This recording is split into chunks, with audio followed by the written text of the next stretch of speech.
बिस्मिल्लाहिर्रहमानिर्रहीम 92@8 के साथ मैं हूं शाहिद रिंद। नाज़रीन, पाकिस्तान तहरीक इंसाफ बहैसियत एक पार्लिमानी जमात के 8 फरवरी के इंतखाबात का हिस्सा होगी या नहीं? पाकिस्तान तहरीक इंसाफ के पास उसका प्लान ए के तहत इंतखाबी निशान बल्ला या फिर प्लान बी के तहत इंतखाबी निशान बल्लेबाज मौजूद होगा या नहीं? और 9 बजे तक क्या पाकिस्तान तहरीक इंसाफ के उम्मीदवारान अपने पार्टी टिकट सिलेक्शन कमीशन को जमा करा सकेंगे? ये सारे वो सवालात हैं जिनके जवाबात महफूज हैं सुप्रीम कोर्ट की उस फैसले में, जिसकी मैराथन ट्रांसमिशन आज चीफ जस्टिस काजी फायज ईसा समेत 3 रुकनी सुप्रीम कोर्ट के बेंच ने इलेक्शन कमीशन की दरख्वास्त पर की और इलेक्शन कमीशन ने पेशावर हाई कोर्ट के फैसले को चैलेंज किया था इंतखाबी निशान बल्ले के हवाले से। इस फैसले के आने तक ये सारे सवालात अब भी सवालात हैं जब तक ये फैसला नहीं आ जाता।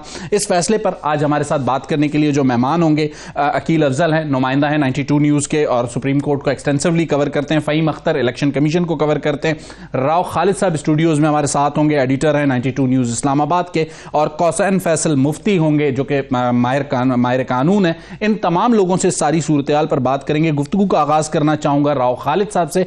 राव साहब, सबसे पहले आज का दिन 13 जनवरी अगर देखते हैं, एक मैराथन ट्रांसमिशन, शाम तक हमें समझ में नहीं आ रहा, अब तक सवाल अपनी जगह पे बरकरार है कि 8 फरवरी को पाकिस्तान तहरीक इंसाफ के पास बल्ला या बल्लेबाज प्लान ए और बी।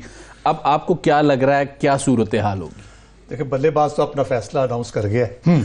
उसने प्रेस कॉन्फ्रेंस कर दी है, उसने बिल्कुल फारिग कर दिया, बल्लेबाज फारिग कर दिया उसने तो फैसला सुना दिया, ठीक हो गया। अब देखें सुप्रीम कोर्ट से क्या फैसला आता है। और शॉर्ट टर्म में तो यकीनन पीटीआई को फायदा या नुकसान होगा, लेकिन अगर ये फैसला खिलाफ आता है तो लॉन्ग टर्म में ये मेरे ख्याल से एक ऐसा टूल होगा।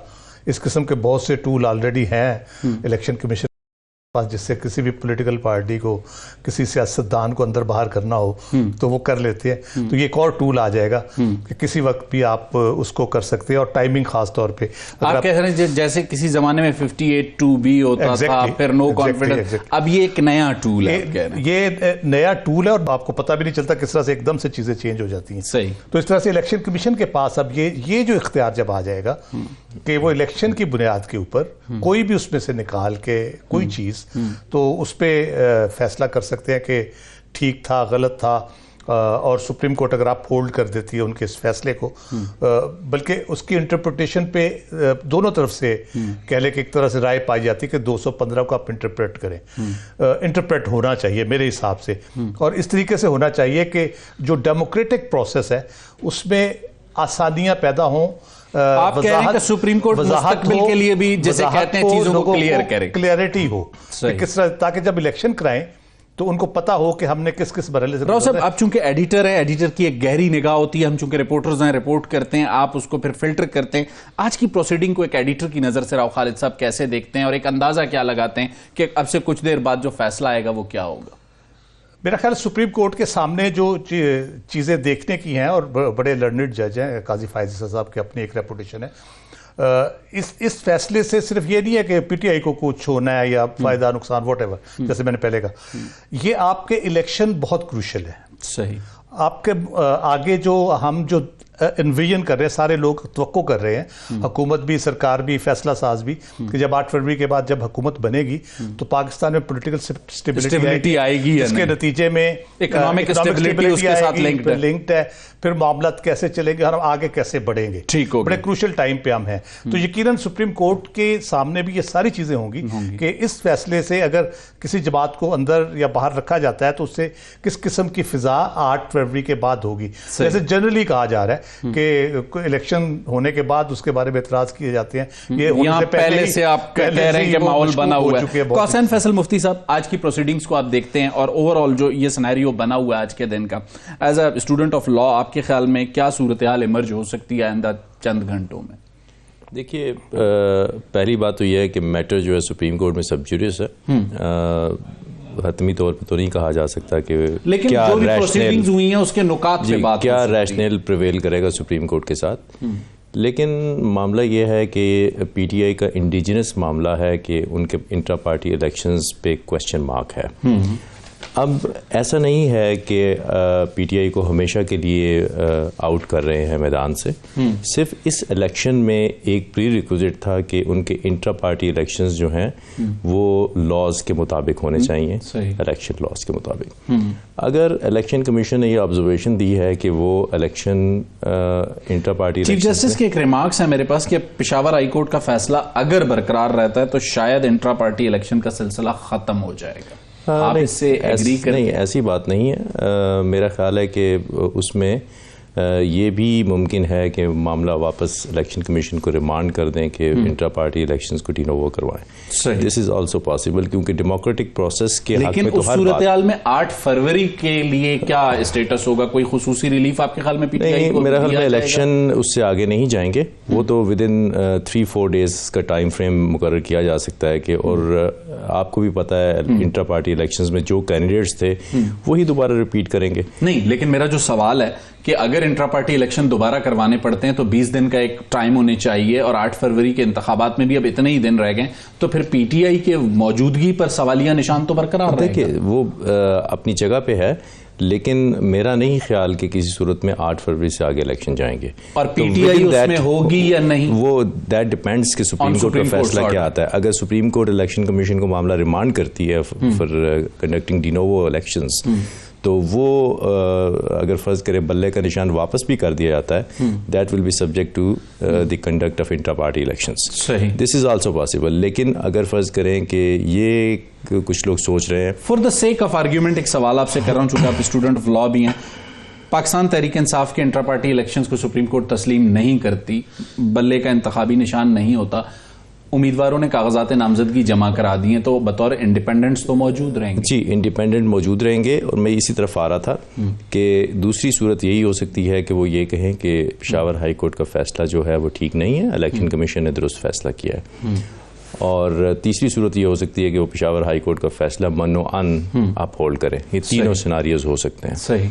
लेकिन अगर फ़र्ज़ करें कि सुप्रीम कोर्ट ने आज इंट्रा पार्टी इलेक्शंस में डीप डाइव करके भी देखा है, वो अगर उनके साथ ये रैशनल प्रिवेल करता है कि इलेक्शन ठीक नहीं हुए, तो फिर ऑब्वियसली पेशावर हाई कोर्ट का फैसला सेटिसाइड हो जाएगा और इलेक्शन कमीशन का फैसला बरकरार रहेगा। फ़हीम अख्तर और अकील अफजल भी हमारे साथ हैं। नाजरीन, दोनों हमारे रिपोर्टर्स हैं जो सुप्रीम कोर्ट को और इलेक्शन कमीशन को कवर करते हैं। जरा अकील से आज की सूरत हाल पर बात करते हैं। अकील, आज आपने पूरा दिन रिपोर्ट किया सुप्रीम कोर्ट को, सारी प्रोसीडिंग्स को देखा, तमाम जो फरीकैन थे उनके वकला के दलाइल सुने और सुप्रीम कोर्ट के रिमार्क्स सुने।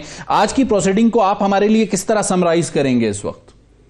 देखिए, पाकिस्तान तहरीके इंसाफ को ये आइडिया शुरू से ही था कि जब इलेक्शन कमीशन की जानिब से ये कह दिया गया कि आप इंतखाबात करवाएं कि ये मामला अदालतों में जाएंगे, तो हमने देखा कि लेकिन पाकिस्तान तहरीके इंसाफ के जो अभी वकला पैनल कह लें या जो भी अभी पावर लोग हैं जो कि फैसले कर रहे हैं, उन्होंने इस चीज को मद्देनजर नहीं रखा कि ये मामला अदालतों में जाएंगे और हमें वहां पर अपनी फाइल वर्क कंप्लीट करना चाहिए। आज जब मैंने सुप्रीम कोर्ट ऑफ पाकिस्तान में आज और कल 2 दिन हमने मुकदमे को सुना, तो इलेक्शन कमीशन अपना केस साबित करने में मेरे ख्याल से बिल्कुल कामयाब रहा कि इलेक्शन कमीशन का मौक़िफ़ है कि पाकिस्तान तहरीके इंसाफ ने intra party election free, fair और ट्रांसपेरेंट नहीं करवाए।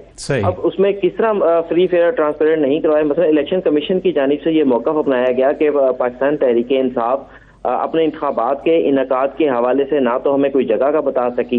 अब आज सुप्रीम कोर्ट ऑफ पाकिस्तान में यही सवाल चीफ जस्टिस ऑफ पाकिस्तान ने किया, तो सबसे पहले कहा गया पेशावर, फिर पेशावर के बाद चिमकनी, फिर चिमकनी के बाद आगे क्रिकेट ग्राउंड के अंदर कह दिया गया। फिर ये भी कहा गया कि जनाब हमें खदशात थे, हमें हमारे जो कारकुनान थे उन्हें हरासा किया जा रहा था।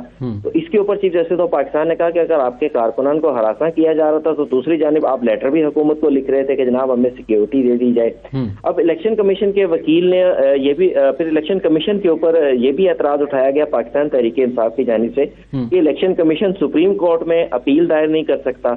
इसके ऊपर election chief justice of Pakistan ने कहा कि अगर इलेक्शन कमीशन सुप्रीम कोर्ट में अपील दायर नहीं कर सकता तो फिर आप भी पेशावर हाई कोर्ट में अपील दायर नहीं कर सकते थे, क्योंकि हमने देखा कल एक आल पाकिस्तान मुस्लिम लीग का केस हुआ, उकाब के हवाले से, उकाब इंतखाबी निशान का केस था, वो केस बराह रास्त इलेक्शन कमीशन के फैसले के खिलाफ वो सुप्रीम कोर्ट में आए। फिर पाकिस्तान तहरीके इंसाफ का एक ये भी वीक पॉइंट था जो आज मुकदमे के अंदर सामने आ गया कि तहरीके इंसाफ पहले लाहौर में गई, बल्ले का निशान लेने के लिए। वहां से स्टे नहीं मिला तो फिर पेशावर हाई कोर्ट चले गए। ये भी ये जो इस तरह के एक्ट्स होते हैं ये अदालतों को कभी भी पसंद नहीं आते कि आप फॉरेन शॉपिंग कर लें, एक कोर्ट जाएं फिर दूसरी कोर्ट चले जाएं सेम रिलीफ लेने के लिए। तो फिर इसके बाद अदालत ने मुतअद्दिद बार उनसे पूछा कि आपका जो अपने जो इलेक्शन शेड्यूल जारी किया वो इलेक्शन शेड्यूल जो था उसके ऊपर बज़ाहिर अमल करना भी मुमकिन नजर नहीं आ रहा। मतलब जिस दिन पाकिस्तान तहरीक इंसाफ की जानिब से अकील एक सवाल आपसे करना चाहूंगा बिलखुसूस अकबर एस बाबर साहब के हवाले से। पाकिस्तान तहरीक इंसाफ का हम देख रहे थे, रऊफ साहब जो उनके तर्जुमान है उन्होंने एक ट्वीट भी किया कि किस वक्त उन्हें पार्टी से निकाल दिया गया था। आपके ख्याल में पाकिस्तान तहरीक इंसाफ किसी तरह आज सुप्रीम कोर्ट को यह कन्विंस करने में कामयाब हुई कि अकबर एस बाबर जो है वो रुकन ही नहीं थे, उनका इंतखाब लड़ना बनता ही नहीं था? ये बड़ा दिलचस्प सवाल है, क्योंकि देखें कि कोई भी मेंबर अगर किसी भी सियासी जमात का इंतखाब लड़ना चाहता है तो ये उसका हक है वो पार्टी का इलेक्शन भी लड़ सके, मुल्क का अगर कोई इलेक्शन लड़ना चाहता है तो वो भी लड़ सके। आज जब समाअत हुई तो अकबर बाबर के हवाले से तीन मौकफ अपनाए गए। पहला मौकफ ये अपनाया गया कि जनाब उन्हें पार्टी से निकाल दिया गया। अब निकाल दिया गया तो अदालत ने कहा कि आपने उनको शोकाज जारी किया। जी हमने शोकाज जारी किया। अच्छा शोकाज नोटिस कहाँ है? वो शोकाज नोटिस ही फाइल में मौजूद नहीं था। सही। फिर अदालत में जिसका जवाब अकबर एस बाबर के वकील ने दिया, उन्होंने कहा जनाब 2019 में मुझे शोकाज नोटिस जारी किया गया था, लेकिन उसके बाद इस्लामाबाद हाई कोर्ट का ये फैसला आ गया जो कि मेरे ख्याल से गालिबन जस्टिस अतर मिल्ला का तहरीर करता था। उसमें उन्होंने कह दिया था कि जनाब अकबर एस बाबर पार्टी के रुकन है। बिल्कुल। अच्छा फिर दिलचस्प बात ये भी होगी कि अकबर एस बाबर के हवाले से ये भी कहा गया कि जनाब वो जिस टाइम बैलेट पेपर लेने गए उस टाइम टाइम आउट हो गया था। सही। तो वो चीज भी वैलिड नजर नहीं आती कि वो दफ्तर खुला हुआ है और जो मेंबर जा रहा है तो उसको कहा जा रहा है कि आपको जो है आप बगैर टाइम आउट होने के बाद आप आ गए हैं। सही। फिर अकबर एस बाबर के हवाले से पाकिस्तान तहरीक इंसाफ बिल्कुल भी अपना मुकदमा साबित नहीं कर सकी। जब शोकाज नोटिस की बात हो गई तो उसके ऊपर अकबर एस बाबर के वकील ने कहा, उन्होंने कहा शोकाज नोटिस अगर मुझे जारी हुआ था तो शोकाज नोटिस हामिद खान को भी जारी हुआ था जो यहाँ पर खड़े होकर पाकिस्तान तहरीक इंसाफ की नुमाइंदगी कर रहे हैं। सही। तो अकबर एस बाबर के हवाले से यहाँ जो दूसरे 14 अराकीन थे 13 अराकीन थे जिन्होंने इस इलेक्शन को चैलेंज किया और उनका मौकफ एक ही था। अकील एक मिनट के लिए आपको यहाँ रोकूंगा, राव साहब की तरफ आऊंगा। राव साहब चूंकि आप फिर वही बात कि आप चीजों पे गहरी निगाह रखते हैं, जो रिपोर्टर में बता रहे हैं आज की रोयदाद दो चीजें बहुत अहम बता रहे हैं। एक वो ये बता रहे हैं कि इलेक्शन कमीशन अपना केस एस्टैब्लिश करने में सुप्रीम कोर्ट के सामने उन्हें कामयाब नजर आया और पाकिस्तान तहरीक इंसाफ ने जो भी डिफेंस अपना लिया है वो बजाहिर रिपोर्टर को आज की प्रोसीडिंग में कमजोर नजर आता है। देखिए बड़ी पिक्यूलियर सिचुएशन है ये। नॉर्मल हालात में ये केस ना हुआ है ना हो रहा है। इलेक्शन होने जा रहे हैं, एक पॉपुलर पार्टी जो बज़ाहिर नजर आ रही है कि पॉपुलर है या पॉपुलर नहीं भी है, सेकंड या थर्ड पॉपुलर है, तो वो इलेक्शन से आउट हो रही है इस वक्त। आप समझ रहे हैं कि गैर मामूली रिलीफ मिलना चाहिए? ये गैर मामूली हालात है। सही। और गैर मामूली रिलीफ मैं जो 215 की कह रहा हूं कि डिफाइन करना चाहिए क्लैरिटी के साथ, उसमें ये बड़ा इंपॉर्टेंट है। अभी बातें सुनते हुए मुझे अकील की ख्याल आया कि सुप्रीम कोर्ट को ये डिसाइड करना चाहिए या इलेक्शन कमीशन को ये डायरेक्शन देनी चाहिए कि जब इलेक्शन ईयर में आपने कम से कम 6 महीने पहले ये सारे कजिए नमेट लेने ताकि ये इलेक्शन के अराउंड फिर ये सारी शेड्यूल के दौरान डिस्टर्बेंस ना इलेक्शन के बारे में कंट्रोवर्सीज हो जाती हैं। ये पीटीआई का ये तो for future line of action है। अगर आज की बात कर रहे हैं, ये चीजें तय होनी जरूरी है। आज की जो बात है उसमें मेरा ख्याल है जो पीटीआई के लिए जो उन्होंने फंडामेंटल राइट्स वाला जो प्ली ली है वो बहुत इंपॉर्टेंट है। आर्टिकल 17 के तहत वो कहते हैं कि ये हम जैसे एतजाज साहब भी वो कहते हैं कि ये पार्टी का निशान है, ये लोगों का निशान है जिन्होंने वोट डालना है, ये उनका निशान है। तो उस हवाले से बड़ी इंपॉर्टेंट पोजीशन थी। दूसरी उनकी पोजीशन जो है वो मेरा ख्याल है जो होनी चाहिए थी बिटवीन द लाइन्स होती, लेकिन खुल के उन्होंने उस पर बात नहीं की। वो ये था कि ये हमारे इलेक्शन का मसला नहीं है, ये जनरल इलेक्शन का मसला है। आम इंतखाबात समझ रहे हैं, उसी पॉइंट पे उन्हें रिलीफ मिल सकता है और मेरा ख्याल है कि होगा, इस हद तक देंगे। इलेक्शन अगर जैसे मुफ्ती साहब ने कहा दोबारा वो कहते हैं वो कर दें उसको कि दोबारा इलेक्शन कराएं, तो वो आज ANP का हुआ है ना, उन्होंने कहा कि ANP का इलेक्शन कमीशन ने प्रूव किया केस कि उनके पास अभी टर्न्योर टाइम था। व्हाटएवर पहले भी दिया है ना, साल दिया है ना, 6 महीने और दे दें आप। चले आप कह रहे हैं गैर मामूली हालात, गैर मामूली रिलीफ। फैसल साहब, गैर मामूली हालात, गैर मामूली relief as a student of law आपको लगता है कि हो पाएगा? देखिए बात यह है कि आई डोंट नो कि पीटीआई पॉपुलर है या नहीं है, ये तो लोग आप एज अ लीगल एक्सपर्ट फैसला करेंगे। मैं ये समझता हूँ कि जो जब मामला सुप्रीम कोर्ट में है, सुप्रीम कोर्ट कभी भी पॉपुलर डिसीजन नहीं करेगी, वो बाय द बुक करेगी। और बाय द बुक और जो इक्विटेबल प्रिंसिपल्स हैं उनके तहत ये पीटीआई का काम था कि वो अपने इंट्रा पार्टी इलेक्शंस वक्त पे कराती। अगर उन्होंने वक्त पे नहीं कराई तो बड़ा एक सेलिब्रेटेड मैक्सिम है कि लॉ फेवर्स द विजिलेंट, तो उन्हें खुद विजिलेंट रहना चाहिए था कि उनके इंट्रा पार्टी इलेक्शंस वक्त पे नहीं हुए। और अगर वो अपने इलेक्शंस को वक्त पे नहीं करा सके तो ये इलेक्शन कमीशन की जिम्मेदारी नहीं, ये उनकी जिम्मेदारी है। तो मेरा ख्याल ये है कि पीटीआई ने जो स्लैकनेस की है अब उसी स्लैकनेस का वो भुगत रही है। इस पे अगर कोई ये कहता है कि इलेक्शन कमीशन विंडिक्टिव है तो ऐसी कोई बात नहीं है। सही। एक मेरे पास 1 मिनट का वक्त है, उसके बाद मैंने एक छोटी सी ब्रेक लेनी है। एक छोटा सा सवाल आपके सामने रखूंगा कि आपने कहा कि इलेक्शन कमीशन का कसूर नहीं है, पीटीआई का कसूर है। इलेक्शन कमीशन के कवानीन के तहत हर जमात अपने इंट्रा पार्टी इलेक्शन का तरीकाकार खुद बताएगी इलेक्शन कमीशन को और इलेक्शन कमीशन ने उसको मानना है। तो आपके ख्याल में पीटीआई की सबसे पहली गलती ये नहीं है कि उन्होंने अपने बताए हुए तरीकाकार को खुद ही फॉलो नहीं किया? यही है ना कि अगर फर्ज करें उन्होंने एक तरीकाकार बताया है, वो अप्रूव कर दिया है इलेक्शन कमीशन ने, तो अगर वो उन्होंने अपना तरीकेकार खुद ही फॉलो नहीं किया तो ये इलेक्शन कमीशन की गलती नहीं है, उनकी अपनी गलती है।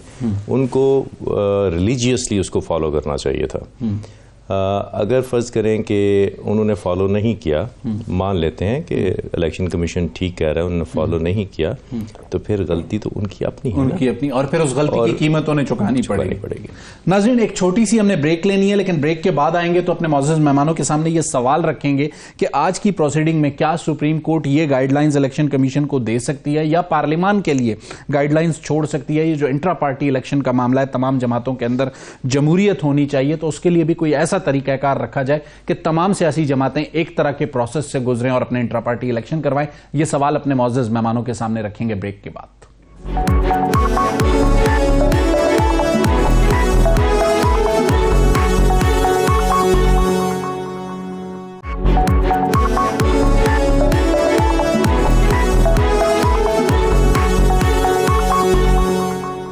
वेलकम बैक नाजरीन। प्रोग्राम के दूसरे हिस्से में एक बार फिर आपके सामने हाजिर हैं। अभी तक सुप्रीम कोर्ट का फैसला महफूज है, इंतखाबी निशान बल्ला बैलेट पेपर पर होगा या नहीं, इस पर सवालिया निशान अब तक बरकरार है। राव साहब, ब्रेक पर जाने से पहले मैंने एक जुमला छोड़ा था कि क्या पाकिस्तान की पार्लियामान को कोई ऐसी कानून साजी करने की ज़रूरत है कि आज हो सकता है सुप्रीम कोर्ट को हम चाहेंगे या हमारी ख्वाहिश हो सकती है कि कोई ऐसी गाइडलाइंस इलेक्शन कमीशन या पार्लियामान के लिए छोड़े कि मुस्तकबिल में तमाम सियासी जमातें एक ऐसे इंट्रा पार्टी इलेक्शन के प्रोसेस से गुजरें जिससे एक बेहतर जमहूरी सियासी जमात सामने आ सके।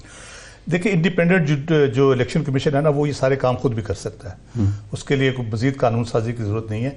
वो खुद भी एक अच्छे तरीके से मामलात को जुडिशियस इम्प्लीमेंटेशन। लेकिन मेरे ख्याल जो इलेक्शन एक्ट है उसकी मंजूरी तो पार्लियामान नहीं देनी, पार्लियामान ने देनी, पार्लियामान ने बना के दे दिया। अगर उसमें कोई वजाहत की जरूरत है, इलेक्शन कमीशन सजेस्ट कर सकता है कि ये चीजें कंट्रोवर्सी आ रही है या इस पे ये प्रॉब्लम आ रही है या इस पे ये चीजें मुश्किल है, इसमें फेयर एंड फ्री इलेक्शन कराना और पार्टीज के लिए मुश्किल होती है या हमारे लिए मुश्किल होती है, वो सजेस्ट भी करते हैं। मेरा ख्याल 1-2 दफा उन्होंने प्रपोजल्स दी हैं और वो इम्प्लीमेंट भी उसी तरीके से सुप्रीम कोर्ट भी कर सकती है।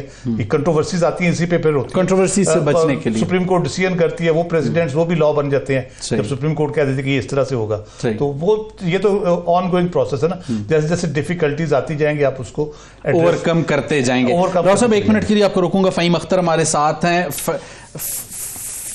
फ़हीम अख्तर हमारे साथ हैं और अभी तक की जो सूरत हाल है इलेक्शन कमीशन को कवर करते रहे। फ़हीम की लाइन ड्रॉप हुई है, दोबारा कोशिश करेंगे उनसे कनेक्ट करने की। कौसैन साहब, जो बात राव साहब ने की, जब तक कि फ़हीम हमें ज्वाइन करते हैं, सवाल आपकी तरफ ले जाता हूं। As a student of law, आप ये समझते हैं कि इलेक्शन कमीशन को कोई ऐसी कानून साजी करने की ज़रूरत है या पार्लियामान को जिसमें तमाम सियासी जमातें एक ऐसे ही प्रोसेस से गुजरें जिसके नतीजे में उनके intra party election free and fair हों और उन जमातों में भी जमहूरियत सामने आए?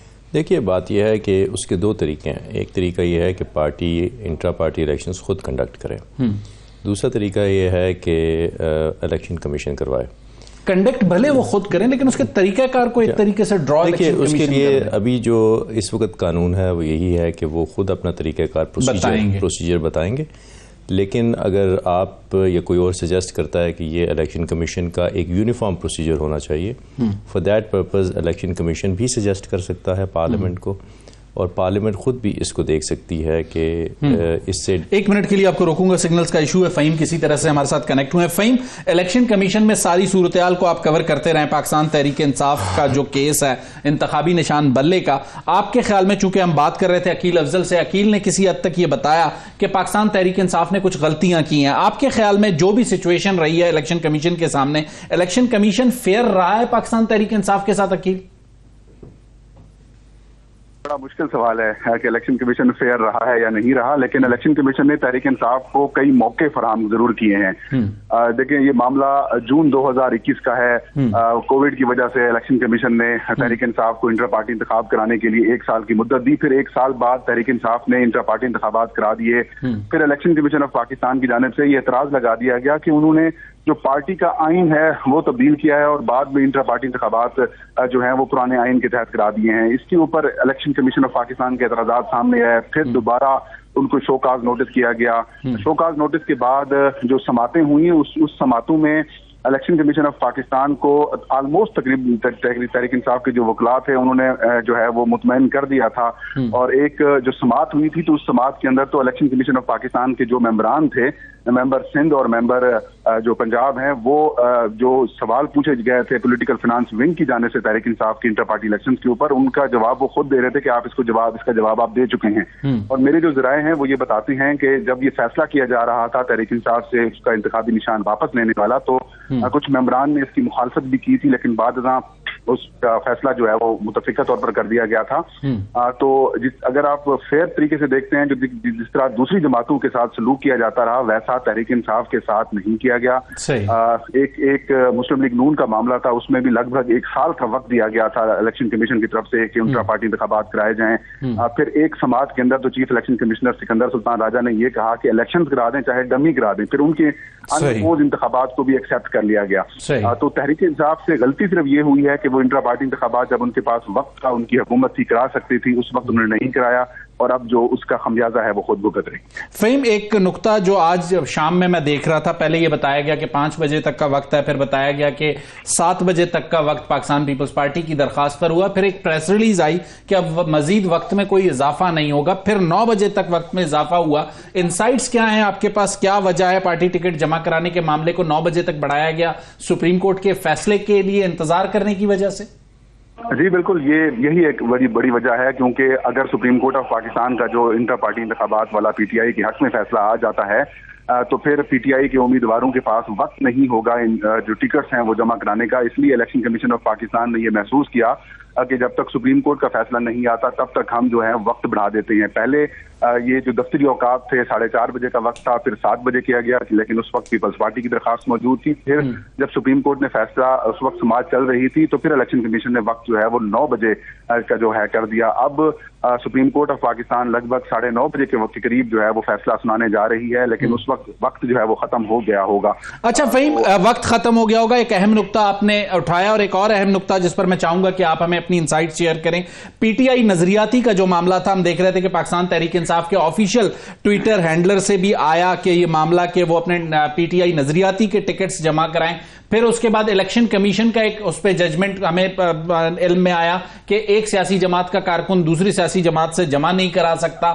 उसके बाद पीटीआई नजरियाती की प्रेस कॉन्फ्रेंस भी आ गई, शोएब शाहीन साहब की एक दरखास्त भी थी। वो प्रोसेस कहां तक पहुंचा इलेक्शन कमीशन में? फ़हीम, देखें, ये जो इलेक्शन कमीशन का फैसला था ये बुनियादी तौर पर पीटीआई नजरियाती के लिए नहीं था, क्योंकि कुछ इनसाइट्स इलेक्शन कमीशन पीटीआई से ये सामने आ रही थी कि वो शायद एमडब्ल्यूएम के साथ इत्तेहाद करे या फिर जमीयत उलमा इस्लाम जो किशरानी मौलाना शेरानी साहब की जो है, हाँ, उनकी जमात के साथ इत्तेहाद करे, या फिर एक आध जो और ऑप्शन जो तहरीक इंसाफ के पास दस्तियाब थे, जैसे जमशेद दस्ती साहब की जो जमात है उनका भी ऑप्शन था। तो ये उसके लिए बिफोर द टाइम ये काम किया गया था, लेकिन इस दौरान तहरीक इंसाफ ने अपना जो प्लान बी है वो दिया कि हम पाकिस्तान तहरीक इंसाफ नजरियाती के निशान जो बल्लेबाज के साथ इलेक्शन लड़ेंगे।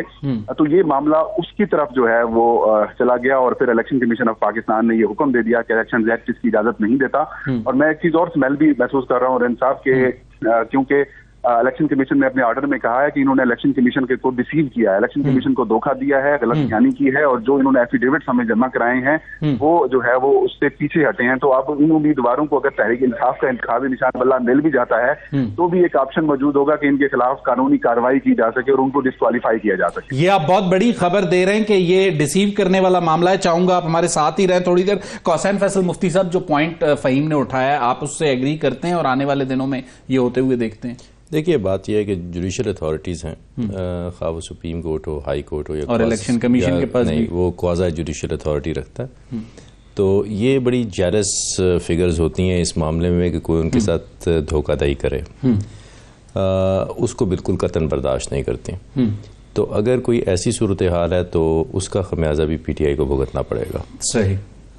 ये बिल्कुल मुसलमा हकीकत है कि जितनी भी ब्यूरोक्रेसी है, आपकी जुडिशरी है, ये कतन बर्दाश्त नहीं करती कि उनके साथ किसी किस्म की धोखाधड़ी हो या डिसीव। आप समझ रहे हैं कि कानूनी मुश्किलात पीटीआई की सुप्रीम कोर्ट के फैसले के बाद भी बरकरार रहेंगी?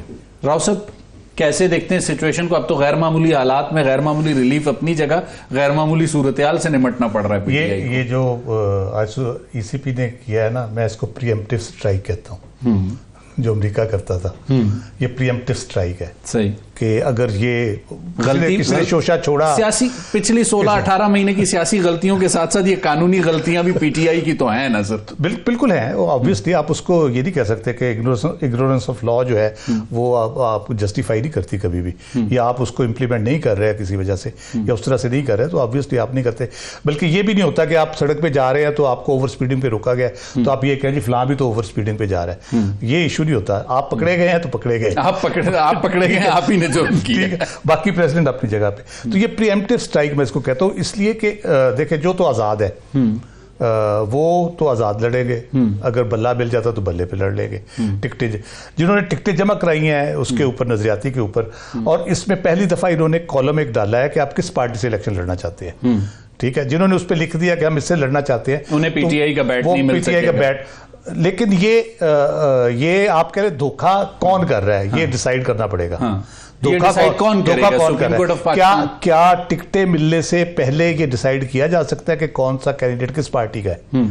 अब विड्रॉ भी तो हो रहा है ना, तो विड्रॉल को भी रोक लेंगे जी, आपने तरीके इंसाफ से लड़ना था, विड्रॉ क्यों कर रहे हैं? क्यों कर रहे हैं? बिल्कुल आपका पॉइंट इंपॉर्टेंट है। फहीम, एक चीज पे जरा थोड़ा सा मजीद हमें क्लैरिटी दीजिएगा। जो इस वक्त सूरत हाल है, आप चूंकि रिपोर्टर है, इंसाइट रखते हैं, मुझे ऐसा ओपिनियन फील हो रहा है यहां बैठकर के कहीं बल्ला और बल्लेबाज दोनों मौजूद हों, उम्मीदवारों के पास ये निशान ना हो और वो इंडिपेंडेंट जाएं और उसका खमियाजा रिजर्व सीटों पर भुगतना पड़े पाकिस्तान तहरीक इंसाफ को। देखिए, उसका एक रेन साहब ऑप्शन ये है कि जब इलेक्शंस हो रहे होंगे, तहरीक इंसाफ के जो नॉमिनेटेड उम्मीदवार हैं वो तो उनकी लिस्ट उन्होंने जारी कर दी है। ये अगर इंडिपेंडेंट हो जाते हैं तो फिर ये इंडिपेंडेंटली इलेक्शन लड़ेंगे, और इस दौरान अगर तहरीक इंसाफ इंट्रा पार्टी इंतखाबात दोबारा करा लेती है और इलेक्शन कमीशन उन इंट्रा पार्टी इंतखाबात को एक्सेप्ट करके बतौर सियासी जमात पीटीआई को उस लिस्ट में शामिल कर देता है, तो फिर 3 दिन का वक्त दिया जाता है इंतखाबात होने के बाद आजाद उम्मीदवारों को कि वो किसी सियासी जमात को ज्वाइन कर लें। तो ये पीटीआई के जो उम्मीदवारान हैं जो अगर जीत जाते हैं तो वो पीटीआई के में शामिल हो जाएंगे, और वो जो रिजर्व सीट्स हैं फिर जिस जमात को का हिस्सा मिलेगा उसी को दी जाएगी, उसी हिसाब से दी जाएगी। ये सारी की सारी सियासी जमातें या पीपल्स पार्टी, नून लीग या जेयूआई, एमक्यूएम या फिर किसी और जमात को नहीं मिलेगी। जिस जमात का शेयर बनेगा फिर उस जमात को अलॉट करना होगा।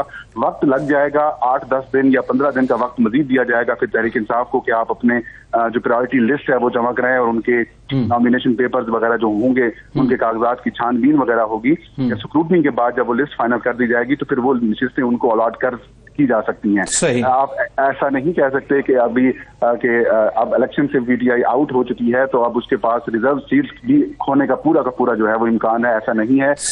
ये अगर इंट्रा पार्टी इलेक्शन दोबारा कराते हैं तो फिर इनको एक मौका है, मिल सकता है। और अभी एक ताज़ा तरीन डेवलपमेंट ये सामने आई है कि इलेक्शन कमीशन ने कागजात जो सर्टिफिकेट्स हैं, पार्टी सर्टिफिकेट जमा कराने का वक्त जो है वो बढ़ा दिया है और 10:30 बजे कर 10:30 बजे कर दिया है। चलें ठीक है, वो सुप्रीम कोर्ट ऐड कर दूं जो जी बिल्कुल रिजर्व सीट्स की बात की। प्रोसीडिंग्स में काजी साहब ने एक पॉइंट पे जब रिजर्व सीट का जिक्र हुआ तो उन्होंने पॉइंट आउट किया कि उसने कहा इस पे हम अभी डिबेट नहीं करना चाहते, मुमकिन है ये हमारे सामने आए ये चीज़। इसको जरा दोबारा रिपीट कीजिएगा। उन्होंने कहा था कि 227 सीटों वाले जब कहा ना कि हमारी रिजर्व सीट्स है तो हम अगर निशान नहीं होगा, पार्टी नहीं होगी तो उसको करें। तो उन्होंने कहा कि इस पे अभी बात ना करें, हो सकता है ये किसी स्टेज पे हमारे सामने ये मामला आए। तो इसका मतलब है उनके जहन में भी ये है कि ये चीज़ें होंगी, किसी स्टेज पे चैलेंज होंगी कि सीटें मिली नहीं मिली पार्टी के, इसी कॉन्टेक्स्ट में फर्दर आप कह रहे हैं और लार्जर बेंच बैठेगा इस मामले पे। बैक ऑफ द माइंड उनके है कि ये इन सीटों का मसला भी हो सकता है। बिल्कुल ठीक। कौसैन साहब, जो पॉइंट फहीम ने उठाया आप उससे एग्री करते हैं, या जो पॉइंट राव साहब ने उठाया वो भी अपनी जगह पे अहम है? तो आपको 8 फरवरी ऑनवर्ड्स भी ये मामला लिटिगेशन में कोर्ट्स में नजर आता है? देखिए, बात यह है कि फहीम साहब ये कह रहे थे कि वो पार्टी ज्वाइन करेंगे। वो पार्टी ज्वाइन नहीं करेंगे। सियासी पार्टी एक मुख्तलिफ चीज़ है और पार्लिमानी पार्टी एक मुख्तलिफ चीज़ है। उन्हें जो टाइम उस वक्त दिया जाएगा इलेक्शन के बाद, वो पार्लिमानी पार्टी ज्वाइन करने के लिए दिया जाएगा। दूसरी बात यह है कि जो ख़वातीन की मखसूस नशिस्तें हैं, अगर फ़र्ज़ करें कि PTI आउट होती है, एज अ जमात आउट होती है, तो फिर वो मेरा ख्याल है कि आप समझते हैं कि रिजर्व सीट्स नहीं मिल पाएंगी। अकील हमारे साथ हैं, कोर्ट में होते हैं। अकील, इस वक्त जो सूरत हाल है उसमें तकरीबन हमें ये बताया जा रहा है कि 9:30 बजे तक मुमकिन तौर पर ये जजमेंट आ सकता है। कोर्ट की सिचुएशन इस वक्त क्या है? रात में लाइट्स ऑन है, क्योंकि लाइट्स ऑन होने को पाकिस्तान की सियासत में बड़ा अजीब व गरीब तशबीह दिया जाता है बहुत से मामलात में। तो आज क्या माहौल देख रहे हैं वहां पर? देखें, जब भी लेट टाइम के ऊपर सुप्रीम कोर्ट की लाइट्स ऑन होती हैं तो यकीनन तौर के ऊपर सारे मुल्क की नजरें भी उस वक्त सुप्रीम कोर्ट ऑफ पाकिस्तान पे होती हैं। बड़ा फैसला जो होता है उसकी तवक्को की जा रही होती है। तो आज भी सुप्रीम कोर्ट ऑफ पाकिस्तान में जो है लाइट्स ऑन है, कमरा अदालत की स्टाफ बैठा हुआ है, बाकायदा उनकी जानिब से अनाउंसमेंट कर दी गई है कि 9:30 बजे के करीब फैसला सुना दिया जाएगा। तो सुप्रीम कोर्ट ऑफ पाकिस्तान में इस वक्त भी जो है मीडिया, पाकिस्तानी मीडिया, बैनुल-अक़वामी मीडिया जो है वो भी मौजूद है। तमाम लोग, क्योंकि ये सियासी और वकला लीडरशिप में वहाँ कौन कौन मौजूद हैं अकील? देखें, सियासी में तो कोई भी नहीं सिवाय पाकिस्तान तहरीक इंसाफ के बैरिस्टर गौहर और जो पाकिस्तान तहरीक इंसाफ से वाबस्ता वकील है। सियासी लोग कोई नहीं है। उनके जो वकील हैं, अगर चाहे उनके अहदेदार जो हैं आजकल वो वकील ही हैं ज़्यादा, तो वो सारे मौजूद हैं। लेकिन उस तरह से कोई सियासी माहौल नहीं है कि जनाब सियासी लोग मुख्तलिफ सियासी जमातों के यहाँ पर हों, जिस तरह के पनामा मुकदमे के अंदर जैसे वोट ऑफ नो कॉन्फिडेंस के दिनों में सुप्रीम कोर्ट की लाइटें ऑन हुई थी। हाँ जी, बिल्कुल वैसा माहौल नहीं है। सही। लेकिन ये है कि बहरहाल एक एंगेजमेंट है सुप्रीम कोर्ट के अंदर। यहाँ पर लोग मौजूद हैं, सबकी नजरें पाकिस्तान के ऊपर हैं। और फिर बहुत सारे लोग ना सिर्फ सुप्रीम कोर्ट में जो मौजूद है, उनके अलावा बहुत सारे लोग इसमें टीवी लगाकर भी। बिल्कुल ठीक कह रहे हैं फहीम। अकील, यहाँ पे 1 मिनट के लिए आपको रोकूंगा। राव साहब, एक नुक्ता आपने उठाया था इब्तदा में प्रोग्राम के कि ये एक टूल है फ्यूचर के लिए। सियासी जमातें सारे मामले पर, पाकिस्तान पीपल्स पार्टी, PMLN, JUIF एक खामोश किसी सिचुएशन है। क्या ये दिन आने वाले दिनों में इनके लिए नहीं आने? यही मैं कह रहा हूँ कि हमारे यहाँ तो ये होता है, कभी कहते दिन लंबे, कभी की रातें लंबी। तो वो ये हमारे यहाँ तो बारियां लगती हैं, ये होता है मामला। और वो इसका रेजोल्यूशन पॉलिटिकल पार्टीज के पास ही है, किसी और के पास नहीं है। अगर वो किसी की तरफ देख रहे हैं, इलेक्शन जीतने के लिए देख रहे हैं, चलो देखते रहे व्हाटएवर। लेकिन जो सोल्यूशन है, पॉलिटिकल सोल्यूशन, वो पॉलिटिकल डोमेन में ही होगा, डेमोक्रेसी में होगा, पार्लियामेंट के अंदर होगा।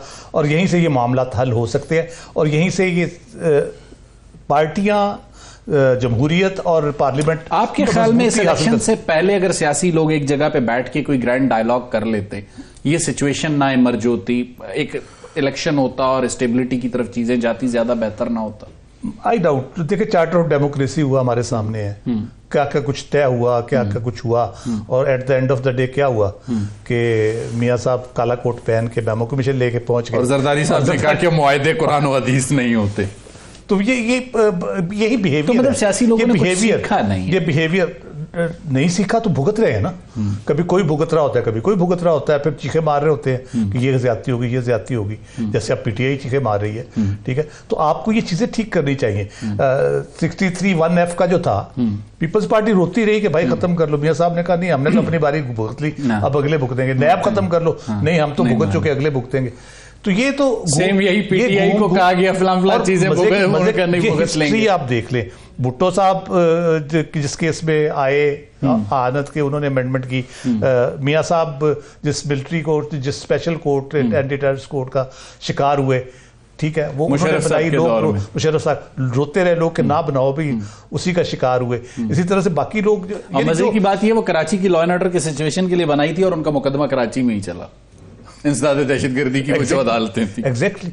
तो वो ये सारे लोग फेस करते रहते हैं, लेकिन बात पता क्या है, ये खुद गर्जी आप कह लें इसको, कि आप ये नहीं देखते कि इज्तमाई फायदा जिसमें है, लोगों का भी है, अपना आपका भी है, आवाम का भी है। आप अपने इंडिविजुअल इंटरेस्ट पे जाते हैं कि मुझे आज फायदा हो रहा है, ठीक है, ऐसी तैसी इसकी रगड़ा लगता रहे। बस अब पीटीआई के दौर में जो कुछ होता रहा है, यानी जो हुआ सारा कुछ पनामा से लेके तो बाकी जितनी चीजें भी हुई मियां साहब की सारी जो हुई, उसके ऊपर सोचने की जरूरत थी। नहीं सोचा ठीक है, आप कुछ ना करते, उनके खिलाफ आप कुछ ना करते, आप कहते जाओ यार नैब अपना काम करो, भाई कोर्ट्स अपना काम करो, हमें कोई दिलचस्पी वो जो तब्दीली लाने की बात की थी 3.5 साल में तब्दीली ले आते तो ये दिन पीटीआई ना देखती। कौसैन साहब, इस वक्त जो भी सूरत हाल है, सुप्रीम कोर्ट का जो भी फैसला होगा, चाहे वो इंतखाबी निशान बल्ला बरकरार रखती है, पेशावर हाई कोर्ट के फैसले को अपील करती है, या फिर इलेक्शन कमीशन के फैसले को अपील करती है, 8 फरवरी के इंतखाबात पे आप पहले कह चुके हैं कोई सवालिया निशान नहीं लगेगा, लेकिन 8 फरवरी के इंतखाबात में एक सियासी जमात का ना होना, कंट्रोवर्सीज अपनी जगह पे रहेंगी, और फिर उसके नताइज का तस्लीम होना कैसे आपको लगता है कि पॉसिबल हो सकेगा? देखिए, बात यह है कि एक पार्टी है वो स्लैकनेस शो करती है अपने इंट्रा पार्टी इलेक्शंस के लिए, उन्होंने मुल्क क्या चलाना। देखिए, जो अपनी पार्टी नहीं चला सकते वो मुल्क चलाने निकले। सही। वो मुल्क कैसे चलाएंगे? जो अपनी पार्टी अपना घर दुरुस्त नहीं रख सकते वो पूरे टाउन को दुरुस्त करने निकले। मेरा ख्याल ये है कि उसका खमियाजा उन्हें भुगतना पड़ेगा। राव साहब, जो पॉइंट का कौसैन साहब ने उठाया है कि जो सियासी जमात नहीं चला सकते, 3.5 साल की परफॉर्मेंस, कल मैं अली मोहम्मद खान साहब से एक सवाल ये कर रहा था, मेरी ओपिनियन है, मैं एग्री, इससे आप कर सकते हैं, डिफर कर सकते हैं, कि जो 16 महीने की नून लीग की हुकूमत थी, जिस तरह अली मोहम्मद खान अकेले खड़े कौमी असम्बली में वोट ऑफ नो कॉन्फिडेंस के दिन तकरीर कर रहे थे, अगर पूरी पीटीआई बैठी होती तो शहबाज शरीफ लेड गवर्नमेंट अपना पहला बजट मंजूर नहीं करवा सकती थी। गैर सियासी फैसले, फिर उसके बाद ये कानूनी सुकम वाले फैसले, जो कुछ किया है उसकी जिम्मेदारी तो फिर खुद पीटीआई और उसके बानी पर ही आयद होती है। एग्जैक्टली, आप किसी और पे नहीं डाल सकते, लेकिन बहुत सी चीजें हैं जो आहिस्ता आहिस्ता बोल रहे हैं लोग। कभी कोई बोल देता है, कभी कोई बोल देता है, करे तो बुनियादी जो बात है ना, जो मुफ्ती साहब ने भी की पार्टीज के हवाले से, पार्टीज की स्लैकनेस के हवाले से, मैं इसको कहता हूँ ये हमारे मुल्क में जमहूरियत का इंफ्रास्ट्रक्चर नहीं है। इंफ्रास्ट्रक्चर क्या है? आपके पॉलिटिकल पार्टीज, उनकी तंजीम साजी, उनके वोटर्स। पॉलिटिकल पार्टीज तो फैमिलीज की रह गई हैं, लिमिटेड कंपनियां हैं, सियासी और जमहूरी जमातें, तो आप उन्हें नहीं कह सकते। इंफ्रास्ट्रक्चर मौजूद नहीं है, एक चीज को जिससे बनती है वो सारी बुनियाद ही नहीं है, तो आप जमहूरियत के ख्वाब देखते हैं, दावे करते हैं बड़े बड़े कि हम ये तब्दीली ले आएंगे, अवाम को बेवकूफ बनाने पे लगे, समझ बाग दिखाते रहते हैं। आप अपना इंफ्रास्ट्रक्चर तो ठीक कर ले, कम से कम अपनी जमातों की हद तक कर ले। और मेरा ख्याल है इलेक्शन कमीशन का बड़ा इंपॉर्टेंट रोल होगा। इतनी कंट्रोवर्सीज के बाद, इतनी चीजें सामने आने के बाद, उनको इलेक्शन कमीशन का रोल भी पार्टी बन चुका है सर। नहीं, पार्टीज को सबको सीधा करना चाहिए कि अपना बनाओ, हमें हर जिले की तंजीम चाहिए, हर तहसील की तंजीम चाहिए, आपके वर्कशॉप्स होती हैं। मुझे पता है पीपल्स पार्टी के 70s के दौर में हमारे इवन जमाते इस्लामी और एक जमाने की एमक्यूएम बड़ी मुनज़्ज़म जी स्टडी सर्कल्स बने हुए थे, पीपल्स पार्टी के बने हुए थे, बिल्कुल छोटे तहसील, छोटे शहरों के लेवल पे किताबें आती थी, चीजें आती थी, बड़े बड़े लीडर आके हमसे डिस्कशंस करते थे। तो वो उस जमाने के तरबियत याफ्ता जो वर्कर्स थे, उनका स्टैंडर्ड और आज जो है उन सीनियर वर्कर्स को अब मरियम नवाज, बिलावल, इन्होंने ओवरकम कर लिया, लीडरशिप उनके पास है। वो वर्कर कहीं लाहौर में या कराची में किसी गलियों में घूमते हुए नजर आएंगे। कौसैन साहब, आपने एक बात की कि 3.5 साल जो मेरा ये पॉइंट था कि वो हुकूमत नहीं चला सके, आपका ये पॉइंट था कि वो सियासी जमात नहीं चला सके, लेकिन एक काउंटर आर्ग्यूमेंट इस बात का मौजूद है कि अब भी जितनी भी सिचुएशन में पीटीआई गिरी हुई है, इमरान खान ने पार्टी की जो सदारत है वो बैरिस्टर गौहर को दी है, चाहे भले वो 2 साल पहले शामिल हुए हैं, ना वो उनके भांजे हैं, ना भतीजे हैं, ना बेटे हैं।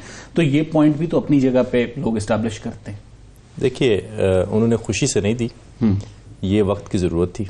He was pushed by the circumstances. बाकी ये है कि अगर आप ये कहना चाह रहे हैं कि उन्होंने अपने घर से बाहर दे दी है, तो बाकी जमातों ने नहीं दिया, ये भी रिवायत है। जावेद हाशमी दी थी, मियां साहब जब बाहर चले गए। अच्छा, मियां साहब वो आरजी एक इंटरम सेटअप था, ठीक है। आप समझ रहे हैं, ये दोनों एक जैसे केस। बैरिस्टर गौहर मेरा बड़ा अच्छा दोस्त है, लेकिन अमीन फहीम भी पीपल्स पार्टी पार्लियामेंटरियंस के सरबराह बने, वो भी एक सर्कमस्टेंसेस सिचुएशन ओरिएंटेड बात थी। सही। बाकी बात यह है कि ये जो सर बात कर रहे हैं कि इंस्टीट्यूशनलाइज नहीं हुई पॉलिटिक्स, देखिए इसकी 2 बड़ी वजूहात हैं। पॉलिटिक्स की नर्सरी जो है ना लोकल गवर्नमेंट से शुरू होती है। बिल्कुल ठीक है। इन और उस पे जितनी भी पार्टी, किसी भी सियासी जितनी भी पार्टीज हैं, मेरा इन पार्टी से गिला है कि इनको लोकल गवर्नमेंट्स की तरफ तवज्जो देनी चाहिए। अगर लोकल गवर्नमेंट्स की तरफ तवज्जो देंगे तो बहुत बड़े बड़े हीरे निकलेंगे। आज का जो फैसला है, चाहे इंतखाबी निशान बरकरार रखती है सुप्रीम कोर्ट या खत्म करती है, दोनों सूरतों में इस पर तनकीद तो होनी ही होनी है। राव साहब एग्जैक्टली जो जिसके हक में नहीं होता वो नाराज होता है, जिसको फेवर में होता है वो कहता है जी कमाल हो गया, मिठाइयां बांटता है, अगले दिन वो खिलाफ हो जाए तो फिर गालियां दे रहा होता है। तो ये एक मिजाज भी है हमारा कि उस तरह से मेरा एक तो हमारी जो रिस्पॉन्सिबिलिटी है एज सिटीजन, जो हम एप्लीकेंट के तौर पे भी जाते हैं, हमें इदारों की कदर करनी चाहिए, उनको एज इंस्टीट्यूशन डील करना चाहिए। इंडिविजुअल्स आते रहते हैं, जाते रहते हैं, उनके नजरियात भी चेंज होते हैं, उनके फैसले भी मुमकिन है उस टाइम पे वो ठीक हो। हमने इंडिविजुअल्स को बड़ा बनाया, इदारों को बड़ा नहीं बनाया। इदारों की एहतराम और रिस्पेक्ट और उनके फैसलों की रिस्पेक्ट करनी चाहिए। प्रोग्रेस इसी से होगी। अगर हम लड़ते रहेंगे और उसके नतीजे में ये पार्टीबाजी विद इन इंस्टीट्यूशंस भी शुरू हो जाती है। कौसैन साहब, जो पॉइंट मैंने राव साहब के सामने रखा, जो रिसेंट 2 रेजिग्नेशंस आए हैं, और जैसे मैंने हवाला दिया कि माजी में भी बहुत से जजेस पर, उनके फैसलों पर, उनकी पॉलिटिकल लीनिंग्स पर तनकीद होती रही। पीएमएलएन आज भी जस्टिस बंदियाल साहब पर भी क्रिटिसिज्म करती है, खोसा साहब पर भी करती है, इवन जस्टिस एजाजुल हसन पर भी करती हुई नजर आई। तो ये सिलसिला आपको थमता हुआ नजर आता है या आपको लगता है नहीं ये सिलसिला इसी तरह चलता रहेगा? देखिए, बात यह है कि जिस तरह ये लाइव स्ट्रीमिंग सुप्रीम कोर्ट की चल रही है, आप एक दूसरी तरफ देखें कि आजकल इंटरनेशनल कोर्ट ऑफ जस्टिस की भी लाइव स्ट्रीमिंग चल रही है। आप दोनों तरफ, दोनों जो ऑफिसर्स हैं कोर्ट के, उनका कंडक्ट देखिए, आपको खुद पता लग जाएगा कि ये जो तनकीद आती है क्यों आती है। देखिए, वो कहते हैं कि जजेस को चुप करके बैठना चाहिए। वो फिर किसी ने कहा कि holy water is spilling out from the mouth. तो मेरा ख्याल ये है कि आजकल थोड़ी सी उजलत करते हैं जजेस। जजेस को चाहिए कि ये जो लॉयरिंग का इंस्टीट्यूशन है इसको पनपने दें। बहुत बड़े बड़े, बहुत अच्छे अच्छे लॉयर्स हैं पाकिस्तान में, लेकिन जब आप कहें कि जी इस सवाल का जवाब दे दें, बाकी हमने पढ़ लिया, तो फिर लॉयर्स की क्या जरूरत रह जाती है? सही, ठीक तो है। जब आप लॉयर्स को सेटिस्फाई नहीं करते कोर्ट के अंदर, या सेटिस्फाई नहीं होने देते, तो फिर वो अपने क्लाइंट को कहता है कि जी मुझे तो बात ही नहीं करने दी। आप कह रहे हैं कि तो फिर जिस वक्त बाहर आते हैं, परफॉर्मेंस को बेहतर करने की जरूरत है। राव साहब, जरा सियासी नुक्ते पे दोबारा घूम के आपकी तरफ आऊंगा। इन केस जो भी सिचुएशन डेवलप होती है, क्या आपको पाकिस्तान तहरीक इंसाफ कोई इंतखाबी बाइकाट करते हुए नजर आती है? एक जमाने में हमने देखा था APDM होती थी लंदन में, जिसने बाइकाट किया था, जिसमें कुछ लोग फिर इलेक्शन में आ गए थे, PMLN कुछ रह गए थे। तो ऐसी कोई सूरत हाल 8 फरवरी इमरान खान ही रह गए थे उसमें से, वो नहीं आए थे। नहीं, मेरा ख्याल है कुछ और भी जमातें थी जिन्होंने बाइकाट किया। महमूद खान अचकजई साहब थे, सरदार अख्तर मेंगल साहब थे, डॉक्टर मालिक साहब थे, इनकी जमातों ने बाइकाट किया। बिल्कुल, वो मियाँ साहब को कन्विंस किया था जरदारी साहब ने कि जी हमें इलेक्शन लड़ना चाहिए। तो वो है, मेरा नहीं ख्याल ये गलती बेनजीर ने की, पीपल्स पार्टी ने कह ले। मोहतरमा बेनजीर का तो सख्त इख्तियार नहीं था, जितोई साहब थे, और उन्होंने ये गलती की 85 में, और बीबी ने पूरी जिंदगी उसे गलती का। और आप देखें ना, जो हमें लॉट नसीब हुई 85 में, ठीक है, उसका हम खमियाजा आज तक भुगत रहे हैं। और पीपल्स पार्टी की हैयत सिंध में तब्दील हो गई और पंजाब में। एग्जैक्टली, उसके नुकसानात आप देखें पंजाब में किस बुरी तरह से पीपल्स पार्टी का गढ़ होता था। लाहौर में बनी पीपल्स पार्टी और वहां से लूज मेरा जो इलाका है झंग का। सर, लास्ट 30 सेकंड्स है, मैंने क्लोजिंग की तरफ जाना है। जो वो वहां पे कॉन्स्टिट्यूंसी सारी की सारी स्वीप करते थे, फैसलाबाद, जंग, लाहौर, अब नामो निशान ही नहीं है। राव साहब, आपका, फैसल मुफ्ती साहब आपका, और दोनों जो मेहमान हमारे रिपोर्टर्स हमारे साथ थे, अकील अफजल और फ़हीम अख्तर, तीनों का शुक्रिया। सुप्रीम कोर्ट ने 9:30 बजे अपना फैसला सुनाना है।